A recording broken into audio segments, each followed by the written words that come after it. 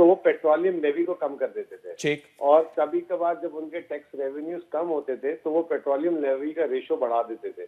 تو کبھی بھی پیٹرولیم لیوی جو ہے نا فکس نہیں رہا. 15 دن بعد پیٹرولیم لیوی پر لیٹر کچھ اور ہوتا ہے اور مہینے بعد کچھ اور ہوتا ہے. تو وہ اس میں کمپنیز کو آئی ایم شیور کہ کچھ نہ کچھ راستے ہوں گے اور انہوں نے بھی کوئی اوائڈنس کی ہوگی. لیکن میں سمجھتا ہوں یہ کہ یہ ایک ساتھ اتنے سارے سالوں کا کھاتا نکال کے آ جانا، اربوں روپے کا لاس گورنمنٹ نے بھی کیا، تو یہ کہاں کی ایڈمنسٹریشن ہے؟ یا یہ جو ادارے بیٹھے ہوئے ہیں ٹیکس کلیکشن والے بھی اور یہ جو پیٹرولیم منسٹری والے بھی، آیا یہ کیا کرتے کیا ہیں یہ بیٹھ کے؟ اور پھر جب یہ ایک ٹائم گزر جاتا ہے، ٹرانسفر پوسٹنگ ہو جاتی ہیں، تو یہی نہیں پتا ہوتا کہ کس کی اکاؤنٹیبلٹی کریں. جو پھنس جاتی ہے وہ کمپنی پھنس جاتی ہے. تو اور آج اس کی وجہ سے انکنسسٹنٹ پالیسی کی وجہ سے اور نا شفافیت ہونے کی وجہ سے آپ دیکھیں انفارچونیٹلی آج سے 10-15 سال پہلے پاکستان میں جو سب سے زیادہ فورن انویسٹمنٹ آتی تھی وہ آتی تھی آئل اینڈ گیس میں. آج تقریباً جو ہے آلموسٹ 50% سے زیادہ کمپنیاں پاکستان چھوڑ کے چلی گئی ہیں. کیا وجوہات ہیں؟ اس کی وجہ یہ ہے کہ ایک تو پالیسی انکنسسٹنسی بہت زیادہ ہے، دوسرا لا اینڈ آرڈر ان کے لیے بہت بڑا مسئلہ ہے، تیسرا حکومت ٹائم پہ ان کے جو وعدے اور پالیسی ہوتی ہے اس کے حساب سے ان کے پیسے نہیں دیتی، اور آخر جو مسئلہ جس پہ ہم بات کر رہے ہیں، اس طرح کی چیزیں ایک دم آ جاتی ہیں آسمانی سلطانی جو کسی کے وہم و گمان یا فہم میں بھی نہیں ہوتی. اچھا جی مجھے ذرا یہ بتائیے، یہ سرچارج اور لیوی یہ تو گورنمنٹ کا کام ہے کلیکشن کا، تو یہ کمپنیز کے کھاتے میں کس طرح آ جاتا ہے، کہاں سے ریسیو ہوتا ہے؟ یہ تھوڑا سی وضاحت کیجئے گا.